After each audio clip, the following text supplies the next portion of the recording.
हर हर Mahadev. Sindri studio में आपका स्वागत है। जब बात सावन के पवित्र महीने की हो तो देवघर की इस धरती पर जो ऊर्जा प्रवाहित होती है वह पूरी दुनिया में अद्वितीय है।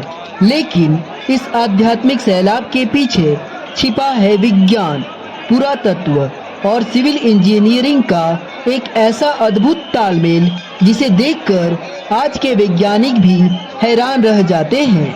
जब रात के सन्नाटे में मैंने इस परिसर में कदम रखा तो एक आर्कियोलॉजिस्ट और एक साइंटिस्ट की नज़र सबसे पहले इसकी संरचना पर गई। बिना किसी आधुनिक क्रेन, सीमेंट या भारी मशीनों के सदियों पहले इतने विशाल पत्थरों को एक के ऊपर एक इंटरलॉकिंग तकनीक से ऐसे जोड़ा गया कि सावन के इस विशाल जनसैलाब और प्राकृतिक आपदाओं के बीच भी यह ढांचा अपनी जगह से टस से मस नहीं हुआ। इस पावन यात्रा से पहले हमने ऐतिहासिक शिवगंगा सरोवर में जल स्नान किया। इसके बाद रात के ठीक 1:30 बजे मैंने मुख्य मंदिर परिसर में प्रवेश किया और सुबह के 4 बजे तक उस पावन कतार में प्रतीक्षा की। सावन की इस असीम भीड़ को नियंत्रित करने का यह एडमिनिस्ट्रेटिव नेटवर्क किसी हाई सिक्योरिटी लॉजिस्टिक्स सिस्टम से कम नहीं है। एक तरफ आम जनता का जन सैलाब और दूसरी तरफ एलिवेटेड कॉरिडोर। यह भीड़ प्रबंधन, क्राउड मैनेजमेंट का एक ऐसा मास्टरपीस है जो कानून और व्यवस्था के तहत हर भक्त को समान अधिकार देता है। सावन की रात में 1:30 बजे से सुबह 4 बजे तक कतार में रहना थका देने वाला नहीं बल्कि एक वैज्ञानिक अनुभव था। इतिहास और भौतिक विज्ञान बताते हैं कि इस दौरान कॉस्मिक रेडिएशन और वायुमंडलीय दबाव सबसे संतुलित और ऊर्जावान होते हैं। और फिर आया वह पल जिसने विज्ञान के होश उड़ा दिए। सुबह 4 बजे जब जल अर्पण शुरू हुआ तो बाहर लगी बड़ी लेड स्क्रीन पर जो दिखा वह फ्लूइड मैकेनिक्स, फ्लूइड डायनेमिक्स का चमत्कार था। वीआईपी दर्शन करने वाले लोग अंदर से जल चढ़ा रहे थे और सामान्य भक्त बाहर से बने पात्र से। लेकिन पाइपलाइन की इंजीनियरिंग इस तरह डिजाइन की गई है कि चाहे कोई कहीं से भी जल चढ़ाए, द्रव्य गतिकी के नियमों के तहत पानी की हर एक बूंद घूमकर सीधे मुख्य ज्योतिर्लिंग के शीर्ष पर ही गिरती है। यहाँ ऊर्जा न्याय का 100% समान वितरण होता है।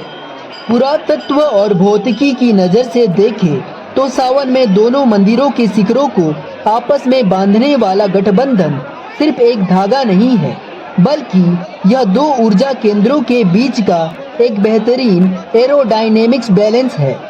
यहीं पे मंदिर के शिखर पर लगा पंचशूल आधुनिक तकनीक से बहुत पहले बना एक प्राकृतिक लाइटनिंग अरेस्ट त्वरित चालक है जो सावन की कड़कती बिजली से इस प्राचीन ढांचे की रक्षा करता है और चारों तरफ जलते कपूर की थर्मल एनर्जी इस लाखों की भीड़ के बीच हवा को पूरी तरह एंटीबैक्टीरियल बनाती है, जिससे मेडिकल साइंस के नियम भी यहाँ सटीक बैठते हैं।